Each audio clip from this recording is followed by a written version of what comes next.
Greetings, welcome back to ECD Laboratory, second semester, Diploma in Electronics and Communication. So this is unit number 2. We are discussing about basics of semiconductor device. In this session number 3, it's a bridge rectifier. So in a previous video, I had explained about the rectifier, what is meant by the rectifier and different types of the rectifier. In that, we have discussed about half-wave rectifier in a previous video, previous session, that is session number 12. So in this session, I'm going to explain about bridge rectifier, what is meant by bridge rectifier and how to find the efficiency and the ripple factor of this bridge rectifier. And what is the important of the filter component? See, I have told about filter in a previous video. So in this video, we will go into detailed discussion about the filter, how this filter output will change in with filter and without filter. We'll see the differences. And there is an experiment number 13. The experiment number 13 is the full wave bridge rectifier with filter and without filter. So with and without filter, and we need to calculate the ripple factor, efficiency, and PIV, that's a peak inverse voltage. All these things I will going to explain in this video. See, first, full wave bridge rectifier. See, we already know what is meant by the rectifier. Rectifier means it's convert AC to DC. We are getting the AC power in our home through power generation or power distribution station. That AC can be converted into DC. Why we need this DC? All these things we are discussed in a previous video. See, this can happen in a two way. One is half wave, another is a full wave. See, half wave is just converting half of the sine wave. C input ಅಲ್ಲಿ ನಮಗೆ sine wave ಅಂತ ತಗೊಂಡಾಗ sine wave 360 degree ಅಂತ ತಗೊಂಡಾಗ ಇದು 0 180 degree ಇದು ಇದು 360 degree ಅಂತ ಕರಿತೀವಿ. ಅಂದ್ರೆ ಒಂದು ಫೇಸ್ ಆಂಗಲ್. ಸಿ ನಮ್ಗೆ ಏನಾಗುತ್ತೆ 0 to 180 ಡಿಗ್ರಿ ಪಾಸಿಟಿವ್ ಔಟ್ಪುಟ್ ಮಾತ್ರ ಬರುತ್ತೆ. ಇದು ಏನಾಗುತ್ತೆ ಬರೋದಿಲ್ಲ ಆಫ್ ವೇವ್ ಅಲ್ಲಿ. ಬಟ್ ಫುಲ್ ವೇವ್ ಅಲ್ಲಿ ನಮ್ಗೆ ಎರಡೂ ಬೇಕಾಗುತ್ತೆ. ಈ ಎರಡನ್ನು ಯಾವ ತರ ಮಾಡುತ್ತೆ ಫುಲ್ ವೇವ್ ಬ್ರಿಡ್ಜ್ ರೆಕ್ಟಿಫೈರ್ ಹೇಗ್ ಮಾಡ್ತೀವಿ ಅನ್ನೋದನ್ನ ನಾವು ಬ್ರಿಡ್ಜ್ ರೆಕ್ಟಿಫೈರ್ ಸರ್ಕ್ಯೂಟ್ ಮಾಡಿದೀವಿ. ಸಿ ಇದು ಸಿಂಪಲ್. ಈಗ ನಮ್ಗೆ ಏನಾಗಿದೆ ಒಂದು ಟ್ರಾನ್ಸ್ಫಾರ್ಮರ್ ಅಲ್ಲಿ ಪಾಸಿಟಿವ್ ಸೈಕಲ್ ಬಂದಾಗ ಇದು ಮೇಲ್ಗಡೆ ಟಾಪ್ ಪೋರ್ಷನ್ ಪ್ಲಸ್ ಆಗುತ್ತೆ, ಕೆಳಗಡೆ ನೆಗೆಟಿವ್ ಆಗುತ್ತೆ. ಸಿ ನೆಗೆಟಿವ್ ಅಲ್ಲಿ ಏನಾಗುತ್ತೆ, ಇದು ನೆಗೆಟಿವ್ ಆಗುತ್ತೆ, ಇದು ಪಾಸಿಟಿವ್ ಆಗುತ್ತೆ. ಸಿ ಇದು we call this minus v m. ಇದು ಮೈನಸ್ ವಿ ಎಂ ಅಂತ ಕರಿತೀವಿ, ಇದು ಪ್ಲಸ್ ವಿ ಎಂ ಅಂತ ತಗೊಳ್ಳೋಣ. ಈ ಪಾಯಿಂಟ್ ಅಲ್ಲಿ ತಗೊಳ್ಳೋಣ ಮ್ಯಾಕ್ಸಿಮಮ್ ಅಲ್ಲಿ.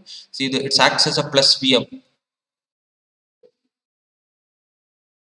ಪ್ಲಸ್ ವಿ ಎಂ ಅಂದ್ರೆ ಇದು ಪಾಸಿಟಿವ್ ಟರ್ಮಿನಲ್ ಆಗುತ್ತೆ, ಇದು ನೆಗೆಟಿವ್ ಆಗುತ್ತೆ. ಮೈನಸ್ ವಿ ಎಂ ಅಂತ ತಗೊಂಡಾಗ ಮೇಲ್ಗಡೆ ಏನಾಗಿರುತ್ತೆ, ಇದು ನೆಗೆಟಿವ್ ಆಗುತ್ತೆ, ಇದು ಪಾಸಿಟಿವ್ ಆಗುತ್ತೆ. ಆಸಿಲೇಟ್ ಆಗ್ತಾ ಇರೋದ್ರಿಂದ ಪೊಲಾರಿಟಿ ಚೇಂಜ್ ಆಗ್ತಾ ಇರುತ್ತೆ.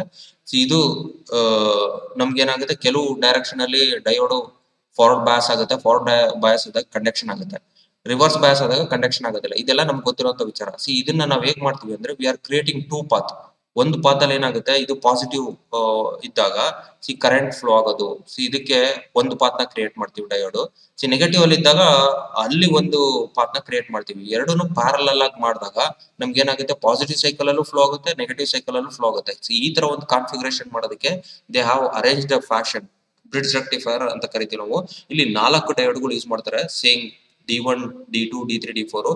ಇದನ್ನ ಈ ಫ್ಯಾಷನ್ ಅಲ್ಲಿ ಕನೆಕ್ಟ್ ಮಾಡ್ತಾರೆ. ಇದನ್ನ ನಾವು ನೋಡಿದಾಗ ನಾನು ಎರಡು ಪ್ಯಾರಲ್ ಪಾತ್ ಅಂತ ಹೇಳಿದ್ನಲ್ಲ, ಇದು ಪಾಯಿಂಟ್, ಈ ಪಾಯಿಂಟ್ ಪ್ಲಸ್ ಮೈನಸ್ ಆಗುತ್ತೆ ಅಂತ ನಮ್ಗೆ ಗೊತ್ತಿದೆ. ಇದನ್ನ ನಾವು ತಗೊಂಡಾಗ this is one path. Load ಇಂದ ನಮ್ಗೆ ಇಲ್ಲಿಂದ ಹೋಗಿ ಇದು ರೀಚ್ ಆಗುತ್ತೆ. This is a close path, ಒಂದು ಪಾತ್ ಆಗುತ್ತೆ. ಯಾವುದು ಪಾಸಿಟಿವ್ ಗೆ. ನೆಗೆಟಿವ್ ಅಂತ ತಗೊಂಡಾಗ ಇದು ನೆಗೆಟಿವ್ ಆಗುತ್ತೆ, ಇದು ಪಾಸಿಟಿವ್ ಅಂತಂದ್ರೆ ಅನದರ್ ಪಾತ್ ಕರೆಂಟ್ ಹೇಗ್ ಫ್ಲೋ ಆಗುತ್ತೆ ನಾವು ನೋಡೋಣ. ಇದು ಕರೆಂಟ್ ಫ್ಲೋ ಆಗುತ್ತೆ, ಈಗೇನ್ ಇಲ್ಲಿ ಬರುತ್ತೆ. ಡಯೋಡ್ ಇಂದ ಹೋಗಿ ಇಲ್ಲಿ ರೀಚ್ ಆಗುತ್ತೆ. ದಿಸ್ ಯು ಕ್ಯಾನ್ ಸಿ ಅರ್ಥ ಆಗ್ತಾ ಇದೆಯಾ? ಇದನ್ನ ನಾವು ಎರಡು ಪಾತ್ ಅಂತ ಹೇಳ್ಬೋದು. ಎರಡು ಪಾತ್ ಅಲ್ಲಿ ನಮ್ಗೆ ಏನಾಗುತ್ತೆ, ಕರೆಂಟ್ ಫ್ಲೋ ಆಗುತ್ತೆ. ಆ ತರ ಮಾಡಿದೀವಿ ನಾವು. ಆ ತರ ಮಾಡೋದಕ್ಕೆ ನಾವು ಡಯೋಡ್ ಈ ತರ ಪ್ಯಾಷನ್ ಅಲ್ಲಿ ಕನೆಕ್ಟ್ ಮಾಡಿದೀವಿ. ಈ ತರ ಕನೆಕ್ಟ್ ಮಾಡೋದಕ್ಕೆ they call that's a bridge ಅಂತ ಕರೀತಾರೆ. It's acts as a bridge. ಇದನ್ನ ನಾವು ನೋಡಬಹುದು, ಬ್ರಿಡ್ಜ್ ಆಗಿ ಕಾಣುತ್ತೆ ನಮ್ಗೆ. ಇಲ್ಲಿ 4 ಡಯೋಡ್ಗಳು ಬೇಕಾಗಿರುತ್ತೆ ಈ ಕಾನ್ಫಿಗರೇಷನ್ ಮಾಡೋದಕ್ಕೆ. ಇದೇ ಪ್ಯಾಷನ್ ಅಲ್ಲಿ ಕನೆಕ್ಟ್ ಮಾಡಬೇಕು. ಡಯಾಗ್ನಲಿ ಅಪೋಸಿಟ್ ಅಂತ ತಗೋತೀವಿ. ಇದು D1 ಮತ್ತೆ D3 ಏನಾಗಿರುತ್ತೆ, ಅಪೋಸಿಟ್ ಆಗಿರುತ್ತೆ. ಇದು ಸೇಮ್ ಡೈರೆಕ್ಷನ್ ಅಲ್ಲಿ ಇರಬೇಕು. ಅಂಡ್ D2 D4 ಏನಾಗುತ್ತೆ, ಸೇಮ್ ಡೈರೆಕ್ಷನ್ ಅಲ್ಲಿ ಆಗಿದ್ದಾಗ ಫಸ್ಟ್ ಪಾಸಿಟಿವ್ ಸೈಕಲ್ ಬಂದಾಗ ಈ ಕರೆಂಟ್ ಏನಾಗುತ್ತೆ, ಇದು ಫಾರ್ವರ್ಡ್ ಬಯಾಸ್ ಆಗುತ್ತೆ. ಇದು ನೆಗೆಟಿವ್ ಇದೆ ಅಂತಂದಾಗ ಏನಾಗುತ್ತೆ, ದಿಸ್ ಪೋರ್ಷನ್ ಇಲ್ಲಿ ನಾವು ನೆಗೆಟಿವ್ ಆಗಿದೆ. ನೆಗೆಟಿವ್ ಅಂದ್ರೆ ಇದು ಎನ್ ಇದ್ದಾಗ ಇದು ಫಾರ್ವರ್ಡ್ ಬಯಾಸ್ ಆಗುತ್ತೆ, ಇದು ಆನ್ ಆಗಿರುತ್ತೆ, ಇದು ಆನ್ ಆಗುತ್ತೆ. ಬಟ್ ಇದೇನಾಗುತ್ತೆ, ಇದು ಆಫ್ ಆಗುತ್ತೆ. ಇದು ನೆಗೆಟಿವ್ ಕನೆಕ್ಟ್ ಮಾಡಿದಾಗ ಇದು ಆಫ್ ಆಗುತ್ತೆ. ಅಂಡ್ ಇಲ್ಲಿ ನಾವು ಪಾಸಿಟಿವ್ ಕನೆಕ್ಟ್ ಮಾಡಿದೀವಿ ಅಂತಂದ್ರೆ ಏನಾಗುತ್ತೆ, N side this is anode and cathode. Cathode ನ ಪಾಸಿಟಿವ್ ಕನೆಕ್ಟ್ ಮಾಡಿದೀವಿ ಅಂದ್ರೆ ಏನಾಗುತ್ತೆ, ಇದು ಆಫ್ ಆಗುತ್ತೆ. ಇವೆರಡು ಆಫ್ ಆಗುತ್ತೆ. It's acts open circuit. ಇದೆರಡು ಆನ್ ಆಗುತ್ತೆ. ಆನ್ ಆದಾಗ ಕರೆಂಟ್ ಹೇಗ್ ಫ್ಲೋ ಆಗುತ್ತೆ ಅಂತ ನಾವು ನೋಡಬಹುದು. ಇದು ಈಕ್ವಲೆಂಟ್ ಸರ್ಕ್ಯೂಟ್. ಪಾಸಿಟಿವ್ ಸೈಕಲ್ ತಗೊಂಡಿದೀವಿ. ಪಾಸಿಟಿವ್ ಸೈಕಲ್ ಅಲ್ಲಿ ಇದು ಸರ್ಕ್ಯೂಟ್ ಕಾನ್ಫಿಗರೇಷನ್ ಆಗುತ್ತೆ. ಇದು ಪ್ಲಸ್ ಆಗುತ್ತೆ. ಕರೆಂಟ್ ಈ ತರ ಬರುತ್ತೆ. D1 ಆಕ್ಸೆಸ್ ಫಾರ್ವರ್ಡ್ ಬಯಾಸ್, ಇದು ಕಂಡಕ್ಷನ್ ಆಗುತ್ತೆ. ಇಲ್ಲಿಂದ ಕರೆಂಟ್ ಫ್ಲೋ ಆಗುತ್ತೆ ಥ್ರೂ ಲೋಡ್ ಇಂದ ಫ್ಲೋ ಆಗುತ್ತೆ. ಅಗೇನ್ ಇಲ್ಲಿ ಎರಡು ಟಚ್ ಆಗಿಲ್ಲ. ದಿಸ್ ಜಂಪರ್ ಅಂಡ್ D3 ಇಂದ ಕರೆಂಟ್ ಏನಾಗುತ್ತೆ ಇಲ್ಲಿ ಬರುತ್ತೆ. This close path, current flows in one direction, ಒಂದೇ ಡೈರೆಕ್ಷನ್ ಫ್ಲೋ ಆಗುತ್ತೆ, ಯಾವಾಗ ಪಾಸಿಟಿವ್ ಡೈರೆಕ್ಷನ್ ಅಲ್ಲಿ.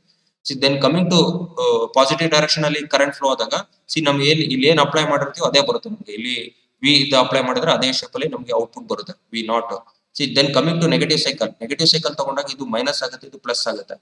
ಇದು ಪ್ಲಸ್ ಅಂತ ತಗೊಂಡಾಗ ಈ ಪಾಯಿಂಟ್ ನಾನು ಪ್ಲಸ್ ಮಾಡಿದಾಗ this will be forward bias, ಇದು ಫಾರ್ವರ್ಡ್ ಬಯಾಸ್ ಆಗುತ್ತೆ, ಇದು ರಿವರ್ಸ್ ಬಯಾಸ್ ಆಗುತ್ತೆ, ಇದು ಆಫ್ ಆಗುತ್ತೆ.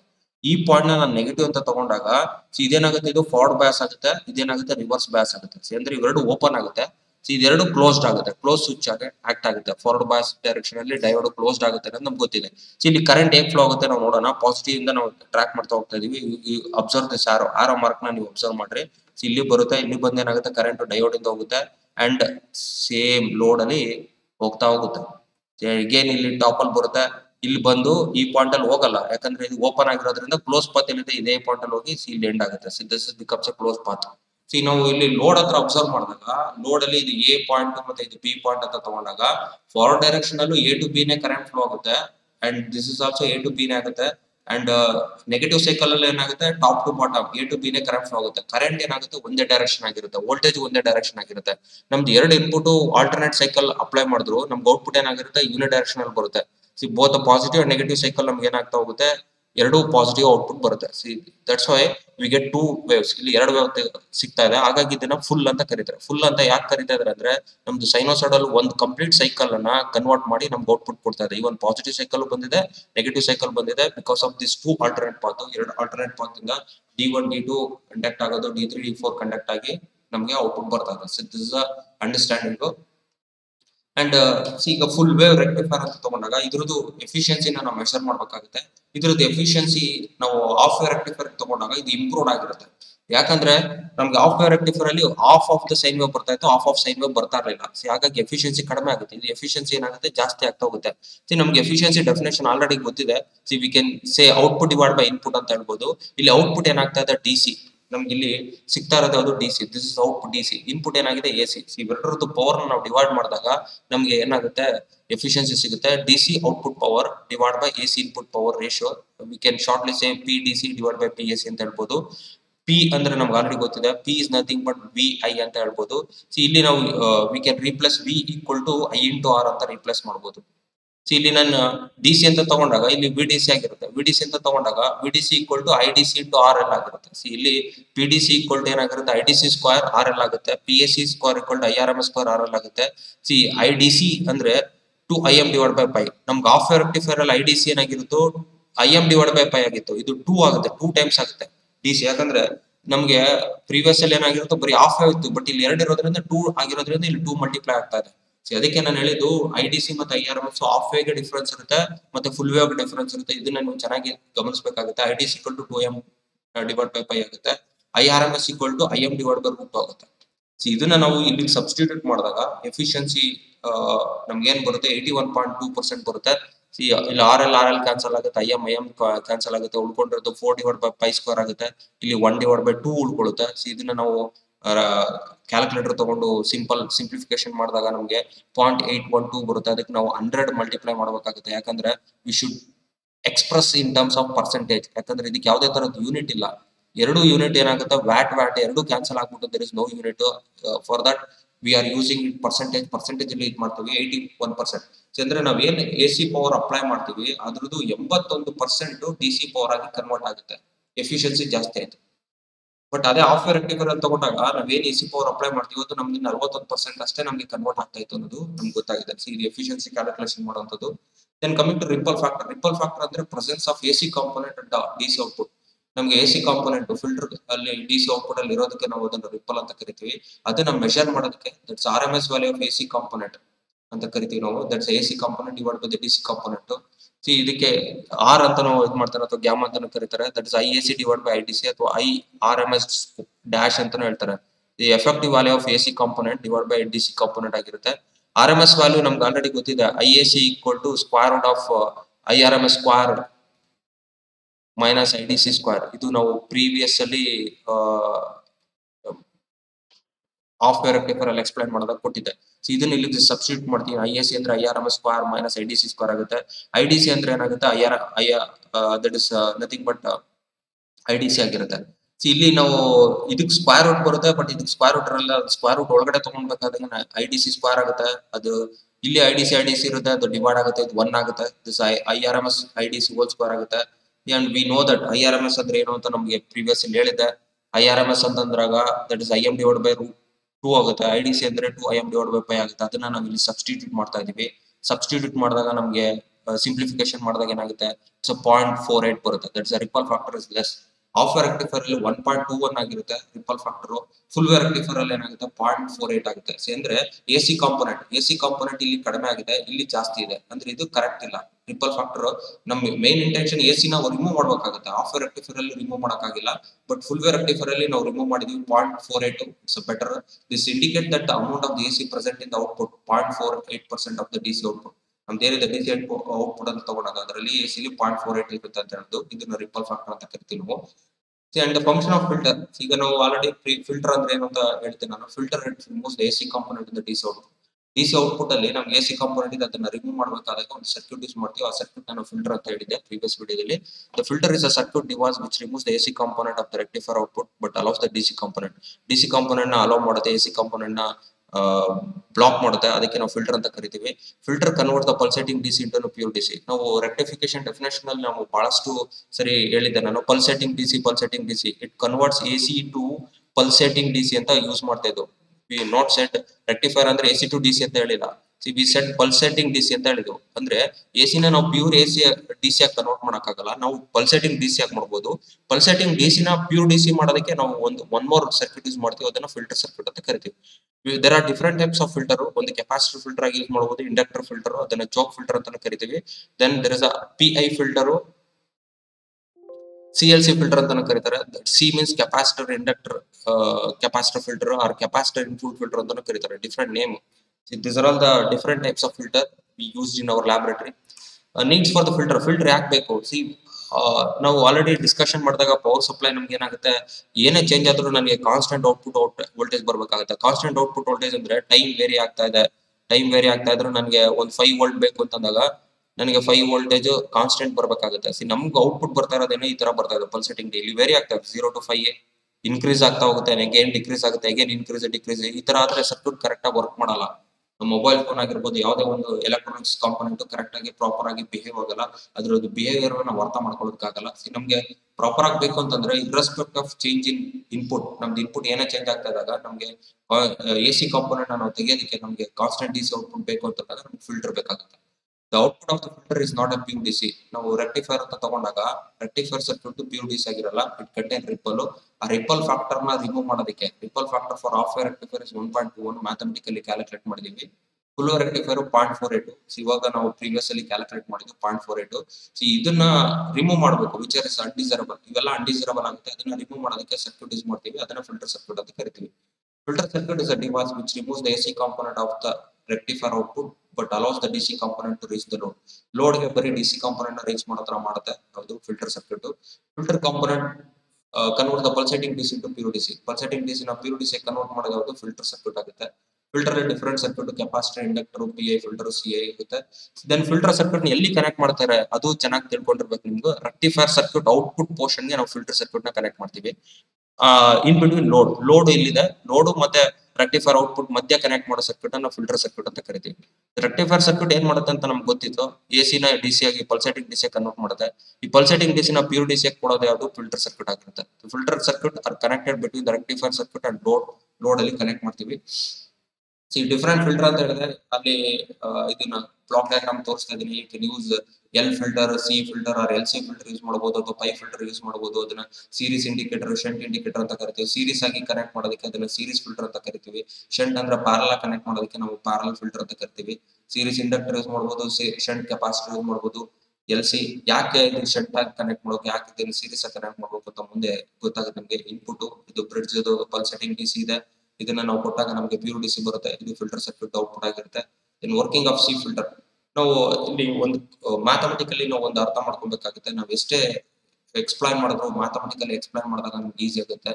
ಕೆಪಾಸಿಟರ್ ಅಂತ ತಗೊಂಡಾಗ ಕೆಪಾಸಿಟರ್ಗೆ ಅದ್ರದ್ದು ಟೋಟಲ್ ರಿಯಾಕ್ಟಿವ್ ಕಾಂಪೊನೆಂಟ್ ಅಂತ ಕರಿತೀವಿ. ಅಂದ್ರೆ ಟೋಟಲ್ ಇಂಪಿಡೆನ್ಸ್ ನಾವು ಮೆಷರ್ ಮಾಡಿದಾಗ ಕೆಪಾಸಿಟಿ ಇಂಪಿಡೆನ್ಸ್ ಗೆ ಫಾರ್ಮುಲಾ XC = 1/2 π FC ಅಂತ ತಗೋತೀವಿ. ಅಂದ್ರೆ ಇಲ್ಲಿ 2 π ಇಸ್ ಅ ಕಾನ್ಸ್ಟೆಂಟ್, F ಅಂದ್ರೆ ಫ್ರೀಕ್ವೆನ್ಸಿ, ನಾವು ಏನಿದೆ AC ಕಾಂಪೊನೆಂಟ್ ಫ್ರೀಕ್ವೆನ್ಸಿ ಎಷ್ಟು ಪಾಸ್ ಆಗುತ್ತೆ ಅದು, and C is the capacitance value. ಇವನ್ನೆಲ್ಲ ಹಾಕಿದಾಗ ನಮ್ಗೆ ಏನಾಗುತ್ತೆ, total reactive component of the ಕೆಪಾಸಿಟಿದು ಇಂಪಿಡೆನ್ಸ್ ಸಿಗುತ್ತೆ ನಮಗೆ.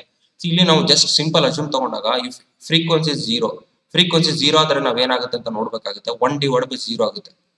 ಇಲ್ಲಿ 0 ಮಲ್ಟಿಪ್ಲೈ ಎನಿಥಿಂಗ್ 0 ಆಗುತ್ತೆ. 1/0 ಏನಾಗುತ್ತೆ, ಇದು ಇನ್ಫೈನೈಟ್ ಆಗುತ್ತೆ. ಅಂದ್ರೆ it acts as infinite resistance. ನಮಗೆ ಕೆಪಾಸಿಟರ್ 0 ಫ್ರೀಕ್ವೆನ್ಸಿ ಕೊಟ್ಟಾಗ ಅದು ಇನ್ಫೈನೈಟ್ ಫ್ರೀಕ್ವೆನ್ಸಿ ಆಗುತ್ತೆ. ಅದೇ ನಮಗೆ ಕೆಪಾಸಿಟರ್ ಫಿಲ್ಟರ್ ನಾವು ಏನಾಗುತ್ತೆ 100 ಫ್ರೀಕ್ವೆನ್ಸಿ ಕೊಡ್ತೀವಿ. ನಾವು 100 ಫ್ರೀಕ್ವೆನ್ಸಿ ಕೊಟ್ಟಾಗ 1/100 ಇದೇನಾಗುತ್ತೆ 0.01 ಆಗುತ್ತೆ. 1000 ಕೊಟ್ಟಾಗ ಏನಾಗುತ್ತೆ 0.001 ಆಗುತ್ತೆ. ನೀವು ಫ್ರೀಕ್ವೆನ್ಸಿ ಜಾಸ್ತಿ ಮಾಡ್ತಾ ಹೋದಾಗ ಏನಾಗುತ್ತೆ, XC ವ್ಯಾಲ್ಯೂ ಏನಾಗ್ತಾ ಹೋಗುತ್ತೆ, ಕಡಿಮೆ ಆಗ್ತಾ ಇದೆ. ಇಟ್ಸ್ ನಿಯರ್ಲಿ ವೆರಿ ಲೆಸ್, ತುಂಬಾ ಕಡಿಮೆ ಆಗ್ತಾ ಹೋಗುತ್ತೆ. ಇದು ನಿಮ್ಗೆ ಅರ್ಥ ಆಗ್ಬಿಟ್ರೆ ಗೊತ್ತಾಗುತ್ತೆ. When the frequency component is 0 it acts as a highest impedance. when the frequency component is increases it acts as low resistance. ಇದು ನಿಮ್ಗೆ ಅರ್ಥ ಆದ್ರೆ we can understand the working of C filter ನ ಅರ್ಥ ಮಾಡ್ಕೊಬಹುದು. ಇಲ್ಲಿ ನಾವು ಸರ್ಕ್ಯೂಟ್ ತಗೊಂಡಾಗ ಫ್ರೀಕ್ವೆನ್ಸಿ ಅಂದ್ರೆ ಆಲ್ಟರ್ನೇಟಿಂಗ್ ಚೇಂಜ್ ಆಗ್ತಾ ಹೋಗ್ತಾ ಇದ್ದಾಗ ಅದನ್ನ ಫ್ರೀಕ್ವೆನ್ಸಿ ಅಂತ ತಗೋತೀವಿ. ಇದ್ರಲ್ಲಿ ಫ್ರೀಕ್ವೆನ್ಸಿ ಏನಾಗಿರುತ್ತೆ 50 ಹರ್ಟ್ಸ್ ಆಗುತ್ತೆ. ನಮಗೆ ಸ್ಟ್ಯಾಂಡರ್ಡ್ ಏನಾಗ್ತಾ ಇದೆ ಇನ್ಪುಟ್ ಬರ್ತಾ ಇರೋದು AC 50 ಹರ್ಟ್ಸ್ ಆಗುತ್ತೆ. ಇಲ್ಲಿ ನಾವು DC ಅಂತ ತಗೊಂಡಾಗ there is no alternating. ಇಲ್ಲ ಆಲ್ಟರ್ನೇಟಿಂಗ್ ಇಲ್ಲ ಅಂದ್ರೆ ಫ್ರೀಕ್ವೆನ್ಸಿ ವ್ಯಾಲ್ಯೂ ಏನಾಗ್ತದೆ 0 ಆಗ್ತದೆ. now you should know this is DC component, this is AC component ಅಂತ ಹೇಳ್ಬೋದು. ಈಗ ಕೆಪಾಸಿಟರ್ ಅಂತ ತಗೊಂಡಾಗ ಕೆಪಾಸಿಟರ್ ಅಲ್ಲಿ ಫ್ರೀಕ್ವೆನ್ಸಿ 0 ಆದಾಗ ಏನಾಗುತ್ತೆ, ಇದು ಇನ್ಫೈನೈಟ್ ರೆಸಿಸ್ಟೆನ್ಸ್ ನ ಕೊಡುತ್ತೆ. ಕೆಪಾಸಿಟರ್ ವ್ಯಾಲ್ಯೂ ಫ್ರೀಕ್ವೆನ್ಸಿ ಜಾಸ್ತಿ ಆಗ್ತಾ ಹೋಗ್ತಾ ಏನಾಗುತ್ತೆ, ಶಾರ್ಟ್ ಸರ್ಕ್ಯೂಟ್ ಆಗುತ್ತೆ. ಇದರಿಂದ we can say it blocks the DC ನ ಬ್ಲಾಕ್ ಮಾಡುತ್ತೆ. And it allows the AC hello ಅಂದ್ರೆ ನಮ್ಮ AC ಕಾಂಪೊನೆಂಟ್ ಕೆಪಾಸಿಟರ್ ಮುಖಾಂತರ ಪಾಸ್ ಆಗುತ್ತೆ ಅನ್ನೋದು ಗೊತ್ತಾಯ್ತು. With mathematically we understand. ಇದನ್ನ ನಾವು ಅರ್ಥ ಮಾಡ್ಕೊಂಡಿದ್ವಿ, ಅದನ್ನ ಇಲ್ಲಿ ಎಕ್ಸ್ಪ್ಲೈನ್ ಮಾಡ್ತೀವಿ. ಇಲ್ಲಿ ಹೇಳ್ತಾ ಇರೋದು capacitor allows the AC component blocks DC component. ಈಗ ಅರ್ಥ ಆಗುತ್ತೆ ಯಾಕೆ ಇದು AC ಕಾಂಪೊನೆಂಟ್ ಅಲೋ ಮಾಡುತ್ತೆ, DC ಕಾಂಪೊನೆಂಟ್ ಯಾಕೆ ಬ್ಲಾಕ್ ಮಾಡುತ್ತೆ. Because off frequency. ಅದ್ರದ್ದು ಫಾರ್ಮುಲಾನ ಹೇಳಿದ್ದೆ ನಾನು. The capacitor connected across the rectifier output in parallel. ಅದಕ್ಕೋಸ್ಕರ ನಾವು ಇಲ್ಲಿ ಪ್ಯಾರಲಲ್ ಕನೆಕ್ಟ್ ಮಾಡ್ತಾ ಇದೀವಿ. ಪ್ಯಾರಲಲ್ ಯಾಕೆ ಕನೆಕ್ಟ್ ಮಾಡ್ತಾ ಇದೀವಿ ಅಂದ್ರೆ ನಮ್ಮ ಮೇನ್ ಉದ್ದೇಶ ಏನಾಗುತ್ತೆ, AC ಕಾಂಪೊನೆಂಟ್ ನ ರಿಮೂವ್ ಮಾಡೋದು. AC ಕಾಂಪೊನೆಂಟ್ ರಿಮೂವ್ ಮಾಡೋದಂದ್ರೆ ಏನೆಲ್ಲ AC ಕಾಂಪೊನೆಂಟ್ ಇದೆ ತಗೊಂಡೋಗಿ ಗ್ರೌಂಡ್ ಮಾಡೋದು. ತಗೊಂಡೋಗಿ ಅರ್ಥಿಂಗ್ ಮಾಡ್ಬಿಟ್ರೆ AC ಕಾಂಪೊನೆಂಟ್ ಅದೆಲ್ಲ ಏನಾಗುತ್ತೆ AC ಮುಗ್ದೋಗ್ಬಿಡುತ್ತೆ. ಅಂಡ್ DC ನ ಏನ್ ಮಾಡ್ಬೋದು, ಅರ್ಥಿಂಗ್ ಮಾಡ್ಬಾರ್ದು. DC ನ ಮುಂದೆ ಲೋಡ್ ಕೊಡ್ಬೇಕಾಗುತ್ತೆ. ಅದಕ್ಕೋಸ್ಕರ ವಿ ಕನೆಕ್ಟ್ DC ನ ಪ್ಯಾರಲಲ್. ಇದು ಪ್ಯಾರಲಲ್ ಆಗಿ ಕನೆಕ್ಟ್ ಮಾಡ್ತೀವಿ ಅಥವಾ ಶಂಟ್ ಅಂತ ಹೇಳ್ತಾರೆ. Capacitor short the ripple to ground. Parallel connect ಮಾಡಿದಾಗ ಏನಾಗುತ್ತೆ, ಕೆಪಾಸಿಟರ್ ಆ ರಿಪಲ್ ಕಂಟೆಂಟ್ AC ಕಾಂಪೊನೆಂಟ್ ನ ಗ್ರೌಂಡ್ ಮಾಡುತ್ತೆ. And DC will reach to the load. DC component ಏನಾಗುತ್ತೆ, ಲೋಡ್ ರೀಚ್ ಆಗುತ್ತೆ. The charging and discharging rate of the capacitor convert the pulsating DC into pure DC. ಇದನ್ನ ನೀವು ಅರ್ಥ ಮಾಡ್ಕೊಬೇಕು ಅಂದ್ರೆ C the wave form ನ ನೋಡೋಣ ನಾವು. ಇದು ಕೆಪಾಸಿಟರ್ ಫಿಲ್ಟರ್ ನಾವು ಯಾಕೆ ಪ್ಯಾರಲಲ್ ಕನೆಕ್ಟ್ ಮಾಡ್ತೀವಿ ಅನ್ನೋದನ್ನ ನಾನು ಎಕ್ಸ್ಪ್ಲೈನ್ ಮಾಡಿದೆ. ಇದು AC ನ ಅಲೋ ಮಾಡುತ್ತೆ. AC ನ ನಾನು ಅರ್ಥಿಂಗ್ ಮಾಡ್ಬೇಕು. ಅರ್ಥ ಅಂದ್ರೆ ಎಲ್ಲ ತಗೊಂಡೋಗಿ ನಿಲ್ ಮಾಡ್ಬೇಕು. AC ಕಾಂಪೊನೆಂಟ್ ಇಲ್ಲಿ ಹೋಗುತ್ತೆ. And it blocks the DC ನ ಬ್ಲಾಕ್ ಮಾಡಬೇಕಾಗುತ್ತೆ. DC ನ ಲೋಡ್ ಪಾಸ್ ಮಾಡ್ಬೇಕಾಗುತ್ತೆ. ಹಾಗಾಗಿ ಏನ್ ಮಾಡ್ತೀವಿ, AC ನ ಬ್ಲಾಕ್ ಮಾಡೋದಕ್ಕೆ ಇದನ್ನ C ಕಾಂಪೊನೆಂಟ್ ನ ನಾವು ಪ್ಯಾರಲಲ್ ಕನೆಕ್ಟ್ ಮಾಡ್ತೀವಿ ಅಕ್ರಾಸ್ ದ ರೆಕ್ಟಿಫೈರ್ ಔಟ್ಪುಟ್ ಅನ್ನೋದು ನಾನು ಹೇಳಿದೆ. ನಾನು capacitor allows AC blocks DC ಅನ್ನೋದು ನಾನು ಮ್ಯಾಥಮೆಟಿಕಲಿ ಪ್ರೂವ್ ಮಾಡಿದೆ. ಈಗ ನೆಕ್ಸ್ಟ್ ಯಾವ ತರ ಮಾಡುತ್ತೆ ಅನ್ನೋದು ನಾವು ಇಲ್ಲಿ ಅರ್ಥ ಮಾಡ್ಕೊಬೇಕಾಗುತ್ತೆ. ಇದು ನಂದು ಇನ್ಪುಟ್ ಕೆಪಾಸಿಟರ್ ಫಿಲ್ಟರ್ ಕೊಡೋದು. ಇದು ಚೇಂಜ್ ಆಗ್ತಾ ಹೋಗ್ತಾ ಇರುತ್ತೆ. ಈ ಕ್ಯಾನ್ ಎನ್ಲಾರ್ಜ್. ಇದನ್ನ ಎನ್ಲಾರ್ಜ್ ಮಾಡಿದಾಗ ಇಲ್ಲಿ ಪಾಯಿಂಟ್ ನ ನಾವು ತಗೊಂಡ್ಬೋಣ. Let's mark point, different point ನ ನಾವು ಮಾರ್ಕ್ ಮಾಡೋಣ. ಈ ತರ ನಾನು ಡಿಫರೆಂಟ್ ಪಾಯಿಂಟ್ ನಾನು ಮಾಡಿದೀನಿ. 0 A B C D and D ಅಂತ ಮಾಡಿದೀನಿ. ಇಲ್ಲಿ ಏನಾಗುತ್ತೆ, ಕೆಪಾಸಿಟರ್ ಏನಾಗ್ತಾ ಹೋಗುತ್ತೆ, ಇಟ್ ಸ್ಟಾರ್ಟ್ ಚಾರ್ಜ್ ಆಗ್ತಾ ಹೋಗುತ್ತೆ capacitor filter. When you apply signal ಇದು ಇನ್ಪುಟ್ ಏನಾಗ್ತಾ ಇನ್ಕ್ರೀಸ್ ಆಗ್ತಾ ಇದೆ, ಕೆಪಾಸಿಟರ್ ವೋಲ್ಟೇಜ್ ಇನ್ಕ್ರೀಸ್ ಆಗ್ತಾ ಹೋಗುತ್ತೆ. ಇದು ಇನ್ಕ್ರೀಸ್ ಆಗ್ತಾ ಹೋಯ್ತು ಎಲ್ಲಿವರೆಗೆ, and at the reaches to the maximum reach ಆದಾಗ ಇನ್ಪುಟ್ ಏನಾಗ್ತಾ ಹೋಗುತ್ತೆ, ಡಿಕ್ರೀಸ್ ಆದಾಗ ಕೆಪಾಸಿಟರ್ ಸ್ಟಾರ್ಟ್ ಡಿಸ್ಚಾರ್ಜಸ್. ಚಾರ್ಜ್ ಆಗೋದು ಅಂದ್ರೆ ನಾವು ಕೆಪಾಸಿಟರ್ ಆಕ್ಸಿಸ್ ವೋಲ್ಟೇಜ್ ತೋರಿಸೋದು. ನಾವು ಇಲ್ಲಿ VM ಕನೆಕ್ಟ್ ಮಾಡಿದ್ರೆ VM ಇಲ್ಲಿವರೆಗೆ ಬಂದಿರುತ್ತೆ. ಅಂದ್ರೆ ಇಟ್ ವಿಲ್ ಡಿಸ್ಚಾರ್ಜ್ ಮಾಡಿದಾಗ ಇಲ್ಲಿ ಒಂದು ಟೈಮ್ ಕಾನ್ಸ್ಟೆಂಟ್ ಇದೆ, X axis time constant. Charging time fast ಆಗುತ್ತೆ, ಡಿಸ್ಚಾರ್ಜಿಂಗ್ ಟೈಮ್ ಏನಾಗುತ್ತೆ, ಸ್ಲೋ ಆಗ್ತಾ ಹೋಗುತ್ತೆ. ಡಿಸ್ಚಾರ್ಜಿಂಗ್ ಈ ತರ ಡಿಸ್ಚಾರ್ಜ್ ಮಾಡ್ತೀವಿ ನಾವು. ವೆನ್ ಇಟ್ ಡಿಸ್ಚಾರ್ಜ್ ಆದಾಗ at this point reaches to the point B ಅಂದ್ರೆ 0 ಬರುತ್ತೆ. Then again start with increase ಆಗ್ತಾ ಹೋದಂಗೆ ಏನಾಗುತ್ತೆ, ಚಾರ್ಜ್ ಆಗುತ್ತೆ. ಚಾರ್ಜಿಂಗ್ ಪಾಯಿಂಟ್ ಏನಾಗ್ತಾ ಹೋಗುತ್ತೆ, ಸ್ಟಾರ್ಟ್ ಆಗುತ್ತೆ. ಇದು ಚಾರ್ಜಿಂಗ್ ಆಯ್ತು. ಅಗೇನ್ ಡಿಕ್ರೀಸ್ ಆಗ್ತಾ ಹೋದಂಗೆ ಏನಾಗುತ್ತೆ, ಡಿಸ್ಚಾರ್ಜ್ ಆಗುತ್ತೆ. ಡಿಸ್ಚಾರ್ಜಿಂಗ್ ಟೈಮ್ ಕಾನ್ಸ್ಟೆಂಟ್ ಏನಾಗಿರುತ್ತೆ, ಲಾರ್ಜ್ ಆಗಿರುತ್ತೆ. ಇಲ್ಲಿ ಎರಡು ಚಾರ್ಜಿಂಗ್ ಕಾನ್ಸ್ಟೆಂಟ್ ಇರುತ್ತೆ, ಎರಡು ಟೈಮ್ ಬರುತ್ತೆ, ಒಂದು ಚಾರ್ಜಿಂಗ್ ಟೈಮ್, ಇನ್ನೊಂದು ಡಿಸ್ಚಾರ್ಜಿಂಗ್ ಟೈಮ್. ಇದು ಡಿಸ್ಚಾರ್ಜಿಂಗ್ ಟೈಮು, ಇದು ಚಾರ್ಜಿಂಗ್ ಟೈಮ್ ಕೆಪಾಸಿಟರ್. ಇದೆರಡು ಯಾವ್ದ್ರ ಮೇಲೆ ಡಿಪೆಂಡ್ ಆಗಿರುತ್ತೆ ಅಂದ್ರೆ ಇದು ಕೆಪಾಸಿಟರ್ ವ್ಯಾಲ್ಯೂಮ್ ಮತ್ತೆ ರೆಸಿಸ್ಟೆನ್ಸ್ ವ್ಯಾಲ್ಯೂಮ್ ಮೇಲೆ ಇರುತ್ತೆ. Time constant equal to product of resistance into capacitor. ಈ ಆರ್ ಸಿ ವ್ಯಾಲ್ಯೂ ಮೇಲೆ ಚಾರ್ಜಿಂಗ್ ಮತ್ತೆ ಡಿಸ್ಚಾರ್ಜಿಂಗ್ ಕಾನ್ಸ್ಟೆಂಟ್ ಇಟ್ಟಿರ್ತೀವಿ ನಾವು. ಡಿಸ್ಚಾರ್ಜಿಂಗ್ ಟೈಮ್ ನ ನಾವು ಕಡಿಮೆ ಇಟ್ಟಿರ್ತೀವಿ, ಚಾರ್ಜಿಂಗ್ ಟೈಮ್ ಚಾರ್ಜಿಂಗ್ ಟೈಮ್ ನ ಕಡಿಮೆ ಮಾಡ್ತೀವಿ, ಡಿಸ್ಚಾರ್ಜಿಂಗ್ ಟೈಮ್ ನ ನಾವೇನ್ ಮಾಡಿರ್ತೀವಿ ಜಾಸ್ತಿ ಇಟ್ಟಿರ್ತೀವಿ because with help of R C. ಈ ತರ ಮಾಡೋದ್ರಿಂದ ಏನಾಗ್ತಾ ಹೋಗುತ್ತೆ, ಇನ್ಸ್ಟೆಡ್ ಆಫ್ ಆಲ್ಟರ್ನೇಟಿಂಗ್ ಇದು ಝೀರೋ ಆಗೋದನ್ನ ಮಿನಿಮೈಸ್ ಮಾಡಿ somewhere near to the maximum point ಇಂದ ಇನ್ಕ್ರೀಸ್ ಮಾಡ್ತಾ ಹೋಗ್ತಾ ಇದ್ವಿ. ಇದೇನಾಗ್ತಾ ಹೋಗುತ್ತೆ, ಸ್ಮೂತ್ನೆಸ್ ಇನ್ಕ್ರೀಸ್ ಆಗ್ತಾ ಹೋಗುತ್ತೆ. ಇಲ್ಲಿ ನಾವು ಅಬ್ಸರ್ವ್ ಮಾಡಿದಾಗ it's not A straight line ಆಗಿಲ್ಲ, ಬಟ್ ಇಟ್ಸ್ ಸ್ಮೂತ್ ಲೈನ್, ಒಂದು ಸ್ಮೂತ್ ಆಗಿ ಕರ್ವ್ ಮಾಡೋದಕ್ಕೆ ಒಂದು ಹೆಲ್ಪ್ ಮಾಡಿದೆ. ಇದು ಯಾವ್ದ್ರಿಂದ ಹೆಲ್ಪ್ ಆಯ್ತು, ಕೆಪಾಸಿಟರ್ ಆಗ್ತದೆ. ಇದನ್ನ ನಾವು V call that is as the rectifier voltage increases, it charges the capacitor charge ಆಗುತ್ತೆ and also supplies the current to load ಗೆ ಕರೆಂಟ್ ನ ಕೊಡುತ್ತೆ, ಯಾವುದು DC ನ ಕೊಡುತ್ತೆ. and AC ಏನಾಗ್ತಾ ಹೋಗುತ್ತೆ, ರಿಮೂವ್ ಆಗ್ತಾ ಹೋಗ್ತಾ ಇದೆ. when capacitor reaches the peak VM at the pi by 2, ಇದನ್ನ ನಾವು pi by 2 ಅಂತ ಕರಿತೀವಿ, that is a 90 degree, the rectifier voltage start decrease. ಅಲ್ಲಿ rectifier voltage ಏನಾಗುತ್ತೆ, ಡಿಕ್ರೀಸ್ ಆಗುತ್ತೆ. ಬಟ್ ಕೆಪಾಸಿಟರ್ ವೋಲ್ಟೇಜ್ ಏನಾಗ್ತಾ ಹೋಗುತ್ತೆ, discharges through AB discharge ಆಗುತ್ತೆ. The charging and discharging time is depend upon the time constant. Time constant ಅಂದ್ರೆ value of RC, it's a product ಮಾಡಿದಾಗ larger the value of C, waveform ಏನಾಗ್ತಾ ಹೋಗುತ್ತೆ, smooth ಆಗ್ತಾ ಹೋಗುತ್ತೆ. Time constant ಜಾಸ್ತಿ ಆದಾಗ ನಮ್ಗೆ ಸ್ಟ್ರೈಟ್ ಲೈನ್ ಜಾಸ್ತಿ ಬರ್ತಾ ಹೋಗುತ್ತೆ. ನೀವು ಕೆಪಾಸಿಟರ್ ವ್ಯಾಲ್ಯೂನ you can try with 1 microfarad and 100 microfarad ಗೆ ನೀವು ಟ್ರೈ ಮಾಡ್ರಿ. ಇದರಲ್ಲಿ ಸ್ಮೂತ್ನೆಸ್ ಜಾಸ್ತಿ ಇರುತ್ತೆ, ಸ್ಟ್ರೈಟ್ ಲೈನ್ ಬರುತ್ತೆ. ನಿಮ್ಗೆ ಇದರಲ್ಲಿ ಸ್ಟ್ರೈಟ್ ಲೈನ್ ಬರಲ್ಲ, ನಿಮ್ಗೆ ಸ್ವಲ್ಪ ಆಸೆಲೇಟ್ ಆಗ್ತಾ ಹೋಗುತ್ತೆ. ಅದಕ್ಕೆ you should know the process of repeated. ಇದು ರಿಪೀಟ್ ಆಗ್ತಾ ಹೋಗ್ತಾ ಇರುತ್ತೆ. ನಮ್ಗೆ ಔಟ್ಪುಟ್ ಏನಾಗಿರುತ್ತೆ, ABCDEFG ಬರುತ್ತೆ. ಇದನ್ನ ಹೇಳ್ತಾರೆ ABCDEF, ಈ ಪಾತ್ ಅಲ್ಲಿ ನಮಗೆ ಔಟ್ಪುಟ್ ರೀಚ್ ಆಗುತ್ತೆ. It's like a straight line ಆಗುತ್ತೆ. The wave form have a little ripple. ಇಲ್ಲಿ ರಿಪಲ್ ಕಾಂಪೋನೆಂಟ್ ಏನಾಯ್ತು, ಕಡಿಮೆ ಆಯ್ತು. Compare to this ripple component improve ಆಗಿದೆ. ಇದನ್ನ ನಾವು ಕೆಪಾಸಿಟರ್ ಫಿಲ್ಟರ್ ಅಂತ ಕರಿತೀವಿ. ನಾವು ಯಾವ ತರ ವರ್ಕ್ ಆಗುತ್ತೆ ನಮ್ಗೆ ಅರ್ಥ ಆಯ್ತು. AC ಕಾಂಪೋನೆಂಟ್ ಗ್ರೌಂಡ್ ಆಯ್ತು, DC ನ ನಾವು ಲೋಡ್ ಕನೆಕ್ಟ್ ಮಾಡ್ತಾ ಹೋಗ್ತಾ ಇದೀವಿ, ಇದು DC. ಅದು ಹೇಗೆ ಆಯ್ತು ಅಂದ್ರೆ ಚಾರ್ಜಿಂಗ್ ಮತ್ತೆ discharging cycle with time constant ಇಂದ ನಾವು ಅಡ್ಜಸ್ಟ್ ಮಾಡಿದೀವಿ ನಾವು. Then coming to pi filter ಅನ್ನ ಈ ತರನು ಬರೀತಾರೆ. ಪೈ ಮ್ಯಾಥಮೆಟಿಕಲ್ ಪೈ ಆಗಿ ಬರೀಬಹುದು, ಅಥವಾ they call that is CLC ಅಂತ ಕರೀತಾರೆ, ಚೋಕ್ ಫಿಲ್ಟರ್ ಅಂತ ಕರೀತಾರೆ. ಇದರಲ್ಲಿ ಏನ್ ಮಾಡ್ತೀವಿ, ಎರಡು ಕೆಪಾಸಿಟರ್ ಯೂಸ್ ಮಾಡ್ತೀವಿ. Let's take C1 C2 and there is one more called inductor. C1 ಮತ್ತೆ C ಕೆಪಾಸಿಟರ್ ನಾವು ಯಾವಾಗಲೂ ಪ್ಯಾರಲಲ್ ಆಗಿ ಕನೆಕ್ಟ್ ಮಾಡ್ತೀವಿ. ಯಾಕೆ ಅಂತ ಗೊತ್ತಾಯ್ತು, ಯಾಕಂದ್ರೆ AC ನ ನಾವು ಗ್ರೌಂಡ್ ಮಾಡ್ಬೇಕಾಗುತ್ತೆ. ಯಾಕಂದ್ರೆ capacitor allows AC and blocks DC ಅಂತ ಗೊತ್ತಾಯ್ತು. ಇವೆರಡು ತಗೊಂಡು ಏನಾಗ್ತಾ ಹೋಗುತ್ತೆ, ಗ್ರೌಂಡ್ ಮಾಡ್ತಾ ಹೋಗುತ್ತೆ. ಕೆಪಾಸಿಟರ್ AC ನ ಗ್ರೌಂಡ್ ಮಾಡಿದೆ. ದೆನ್ ಇಂಡಕ್ಟರ್ ನ ನಾವು ಸೀರೀಸ್ ಆಗಿ ಕನೆಕ್ಟ್ ಮಾಡಬೇಕು. ಯಾಕಂತಂದ್ರೆ ಅಗೇನ್ XL ಅಂತ ತಗೊಂಡಾಗ ಇದ್ರದ್ದು ಫಾರ್ಮುಲಾ 2πfL ಅಂತ ಬರೀತೀವಿ. 2πf ಅಂದ್ರೆ ಫ್ರೀಕ್ವೆನ್ಸಿ ಆಫ್ ಆಸಿಲೇಟಿಂಗ್, ನಾವು ಇನ್ಪುಟ್ ಕೊಡ್ತೀವಲ್ಲ ಅದ್ರದ್ದು ಆಸಿಲೇಟಿಂಗ್ ಫ್ರೀಕ್ವೆನ್ಸಿ. L ಅಂದ್ರೆ ಇಂಡಕ್ಟರ್ ವ್ಯಾಲ್ಯೂ. ಇಲ್ಲಿ ನಾವು ಫ್ರೀಕ್ವೆನ್ಸಿ F ಅಂದ್ರೆ 0 ಆದಾಗ ಏನಾಗುತ್ತೆ, XL ಏನಾಗುತ್ತೆ, 0 ಆಗುತ್ತೆ. 0 ಆದಾಗ ಇದು ಶಾರ್ಟ್ ಸರ್ಕ್ಯೂಟ್ ಆಗುತ್ತೆ. ಶಾರ್ಟ್ ಸರ್ಕ್ಯೂಟ್ ಆದಾಗ ಏನಾಗುತ್ತೆ, ನಾವು ಇಲ್ಲೇನ್ ಕನೆಕ್ಟ್ ಮಾಡಿದ್ರೆ ಇಲ್ಲಿ ಮೂವ್ ಆಗುತ್ತೆ. ಅಂದ್ರೆ it allows the DC. Frequency ಯಾವ್ದು 0 ಅಂದ್ರೆ DC ಅಲೋ ಮಾಡುತ್ತೆ. ಅದೇ ನಾವು ಫ್ರೀಕ್ವೆನ್ಸಿ ಇನ್ಕ್ರೀಸ್ ಮಾಡಿದಾಗ ಏನಾಗುತ್ತೆ, 100 ಅಂತ ಅಂದಾಗ ಏನಾಗುತ್ತೆ, 100 ಓಮ್ ಬರುತ್ತೆ. ಇಂಡಕ್ಟರ್ 100 ಓಮ್ ಅಂತ ಅಂದಾಗ ಇಟ್ ಅಪೋಸಸ್ ಸಮ್ ಕಾಂಪೋನೆಂಟ್. ಅಂದ್ರೆ ಯಾವ್ದನ್ನ ಅಪೋಸ್ ಮಾಡ್ತಾ ಹೋಗ್ತಾ ಇದೆ, AC ನ ಅಪೋಸ್ ಮಾಡ್ತಾ ಇದೆ. ಅಂದ್ರೆ we can say inductor allows DC ನ ಅಲೋ ಮಾಡುತ್ತೆ, ಬ್ಲಾಕ್ಸ್ AC ನ ಬ್ಲಾಕ್ ಮಾಡುತ್ತೆ. ಇಲ್ಲಿ ಪೈಪ್ ಫಿಲ್ಟರ್ ಅಲ್ಲಿ ಏನಾಗುತ್ತೆ, 3 ಸ್ಟೇಜ್ ಫಿಲ್ಟರ್ ಆಗುತ್ತೆ. 1 ಸ್ಟೇಜ್ ಫಿಲ್ಟರ್, 1 ಸ್ಟೇಜ್ ಇಲ್ಲಿ first stage, second stage, third stage. First stage ಅಲ್ಲಿ ಏನಾಗುತ್ತೆ, ಏನೆಲ್ಲ AC ಕಾಂಪೋನೆಂಟ್ ಇದೆ ಅದು ಗ್ರೌಂಡ್ ಮಾಡ್ಬಿಡ್ತೀನಿ and it allows the DC ನ ಅಲೋ ಮಾಡುತ್ತೆ. ಇಲ್ಲಿ DC ಬರ್ತಾ ಇದೆ but it blocks the AC. ಇಲ್ಲಿ ಸ್ವಲ್ಪ AC ಕಾಂಪೋನೆಂಟ್ ಬ್ಲಾಕ್ ಆಗುತ್ತೆ. Then whatever the remaining portion of the AC ಇದೆಯಲ್ಲ ಅದನ್ನೆಲ್ಲ ಅರ್ಥಿಂಗ್ ಆಗುತ್ತೆ. ಇಲ್ಲಿ ಯಾವುದು C2. ಫೈನಲಿ ಏನಾಗುತ್ತೆ, we get a pure DC at the load. that's why pipe filter is much better than the capacitor filter. pipe filter ಅಲ್ಲಿ ನಮ್ಗೆ ಏನಾಗ್ತಾ ಹೋಗುತ್ತೆ, ಸ್ಮೂತ್ ಔಟ್ಪುಟ್ ಬರ್ತಾ ಹೋಗ್ತಾ ಇರುತ್ತೆ. ಬಟ್ ಪ್ರಾಬ್ಲಮ್ ಏನು ಅಂದ್ರೆ ವೇರ್ ವಿ ಕ್ಯಾನ್ ಯೂಸ್, ನಾವ್ ಎಲ್ಲಿ ಯೂಸ್ ಮಾಡ್ಬೇಕು ಅನ್ನೋದನ್ನ ನಾವು ಅರ್ಥ ಮಾಡ್ಕೊಬೇಕಾಗುತ್ತೆ. ಇದನ್ನ ನಾವು ಮುಂದೆ ಹೇಳ್ತೀವಿ ನಾವು. ಯಾಕಂದ್ರೆ ಇಂಡಕ್ಟರ್ ಸೈಜ್ ಜಾಸ್ತಿ ಆಗಿರುತ್ತೆ ಅಂಡ್ ಕಾಸ್ಟ್ ಜಾಸ್ತಿ ಆಗ್ತಾ ಹೋಗುತ್ತೆ. ಇಲ್ಲಿ ಮೋರ್ ಕಾಂಪೋನೆಂಟ್ ಇರೋದ್ರಿಂದ ಸ್ವಲ್ಪ ಕಾಂಪ್ಲೆಕ್ಸಿಟಿ ಆಗಿರುತ್ತೆ ಅಂಡ್ ಔಟ್ಪುಟ್ ವೋಲ್ಟೇಜ್ ಮತ್ತೆ ಕರೆಂಟ್ ವ್ಯಾಲ್ಯೂ ಮೇಲೆ ಡಿಪೆಂಡ್ ಆಗ್ತಾ ಹೋಗುತ್ತೆ. ಇದನ್ನ ನಾವು ಅರ್ಥ ಮಾಡ್ಕೊಬೇಕು. ಸೇಮ್ ಕಾನ್ಸೆಪ್ಟ್ ಇಲ್ಲಿ filter 2 capacitor C1 C2 1 inductor use ಮಾಡ್ತೀವಿ ನಾವು. ಕೆಪಾಸಿಟರ್ ನ ಪ್ಯಾರಲಲ್ ಕನೆಕ್ಟ್ ಮಾಡ್ತೀವಿ, ಇಂಡಕ್ಟರ್ ನ ಸೀರೀಸ್ ಆಗಿ ಕನೆಕ್ಟ್ ಮಾಡ್ತೀವಿ. ಅದನ್ನ ಹೇಳ್ತಾ ಇರೋದು inductor is connected in series another capacitor connected load. ಯಾಕೆ ಅನ್ನೋದನ್ನ ಹೇಳಿದೆ. The pulsating output rectifier is applied to the terminal 1 2. ಇಲ್ಲಿ 1 2 ಗೆ ನಾವು ಅಪ್ಲೈ ಮಾಡ್ತೀವಿ. C1 ಬ್ಲಾಕ್ಸ್ ದ DC, ಇಲ್ಲಿ ಬ್ಲಾಕ್ ಮಾಡುತ್ತೆ, ಬೈಪಾಸಸ್ ದ AC. ಅಂದ್ರೆ ಇದೇನು, ಇಟ್ ಆಕ್ಟ್ಸ್ ದ ಬೈಪಾಸ್ ಆಗಿ ಆಕ್ಟ್ ಮಾಡ್ತಿದ್ದು AC ಗೆ C1. Then coming to DC component continues to allow to the choke. Choke ಅಲ್ಲಿ ಏನಾಗುತ್ತೆ, ಡಿಸಿ ಕಾಂಪೋನೆಂಟ್ ಹೋಗುತ್ತೆ, ಇದು ಎಸಿ ಕಾಂಪೋನೆಂಟ್ ನ ಬ್ಲಾಕ್ ಮಾಡುತ್ತೆ. And whatever the AC component bypasses to the C two ಅಲ್ಲಿ the another remaining AC component block ಆಗುತ್ತೆ. ಹೀಗಾಗಿ ನಮಗೆ ಫೈನಲ್ ಏನಾಗುತ್ತೆ, ಪ್ಯೂರ್ ಡಿಸಿ ಸಿಗುತ್ತೆ. This about pi filter, it's much better than the capacitor filter. Full wave bridge rectifier with capacitor filter. ನಾವು previous section ಅಲ್ಲಿ ನಾವು filter ನಾವು ಕನೆಕ್ಟ್ ಮಾಡಿರಲಿಲ್ಲ.